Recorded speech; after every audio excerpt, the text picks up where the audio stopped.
With a Mongoose Mdvr mobile digital video recording kit, this is what's in the box. The main unit, remote control so you can customize your settings.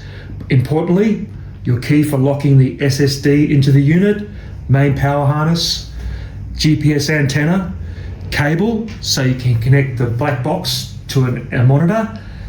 We have a harness here which you can use to connect inputs and outputs if you want to use this for your setup. We also have a critical information sheet which you should always make sure that you read before first use. Included in each kit now is a Wi-Fi dongle. This allows you to set your Mdvr up so you can use a mobile app to view files on the SSD card.